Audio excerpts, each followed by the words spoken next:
Experience Karen Hunter in a completely different way. Karen Hunter is awesome. The podcast. If you like me on SiriusXM Urban View Channel 126, you're gonna love me. And Karen Hunter is awesome. Hey, this is Karen Hunter, host of the Karen Hunter Show on SiriusXM's Urban View. Karen Hunter is awesome is an actual podcast to bring heat and energy and knowledge and power. A 1-2 punch that I don't think you get anyplace else. Tell the truth. Check out the podcast wherever you get your podcast. You will not be disappointed. So you're hearing that the hands-off April 5th protests yesterday were so peaceful and everything was great and there was like no violence, no escalation, and that it was also predominantly white people, predominantly white women. Here's the thing. Here's the really important point. It is not that the people who were in attendance yesterday, right, the predominantly white people, the predominantly white women, are inherently more peaceful and law-abiding, and they just know how to do it, right? That's not the reality, okay?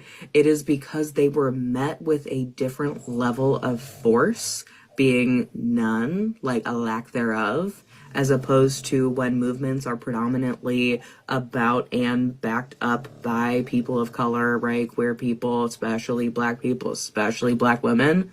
They are met with a different level of force, not only by police, but by like random conservative militia groups that were showing up every single day at the BLM protests. Like, there is a stark difference, not in the way in which the protesters are protesting, but a stark difference in the way in which power and force and violence, especially state-sanctioned, is responding to the protests themselves.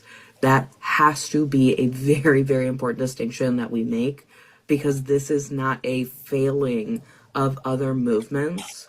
This is a failing of our police presence, of the militias, of the power and force and violent force therein. Ultimately, who gets to protest peacefully and who gets met with extreme and violent force is not due to the protesters themselves. It is far more a reflection of power and control rooted in racism.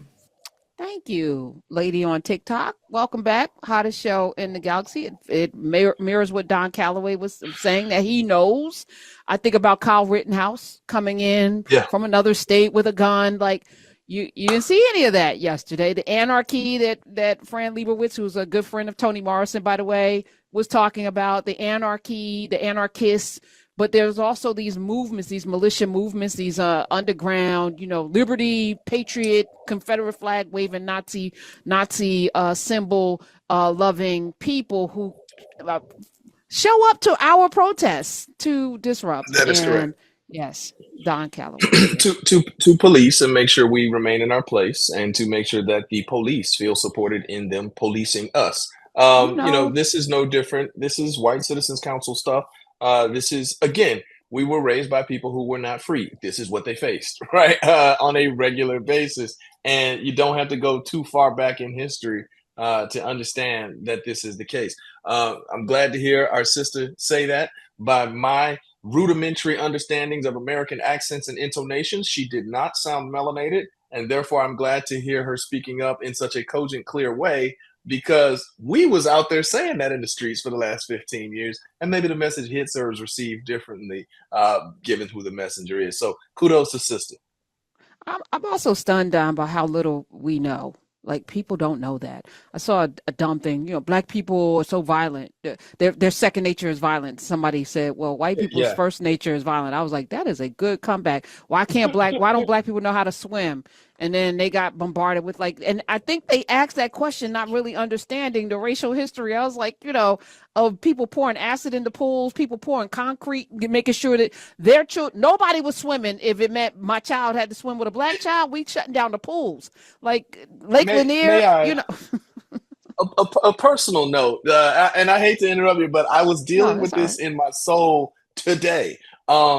And it's going to sound like a flex, but it's not. So today I scheduled my pool opening, and I scheduled it such it's going to be late now, and it might not happen for a couple of days after Memorial Day because I don't have a planner anymore and I'm not good.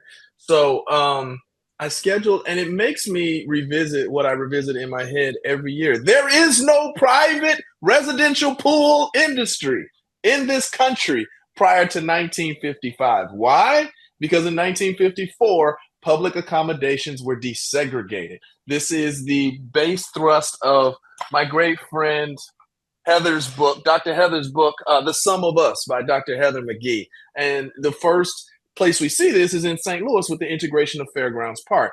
And when public accommodations were by law desegregated, white people built pools in their own homes. That is a fact. And those who did not build pools in their homes built swim clubs, exclusive swim clubs, around enclaves where several homes could share in the neighborhood.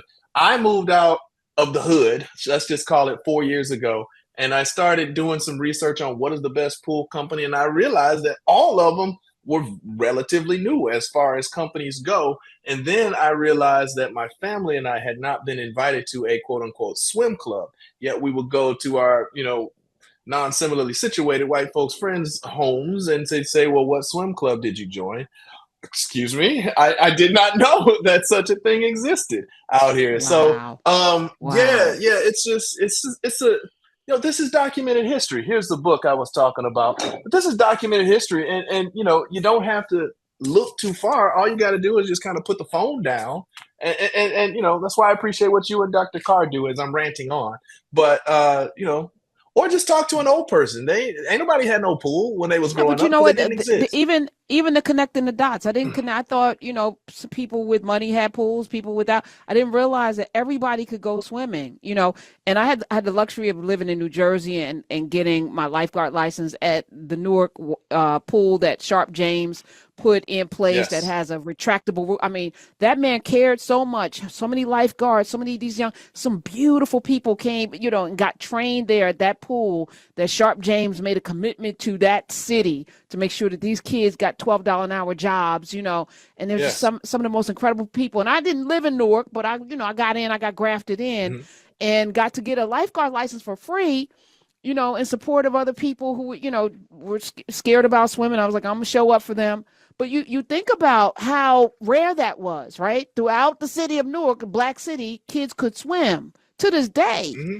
But that wasn't the norm. And you don't even connect the dots. Like white folk were like, we're going to have our private. I live in a town that had a public pool that I didn't know about until my neighbor, one of my neighbors, and I live on a street where most of the people are black.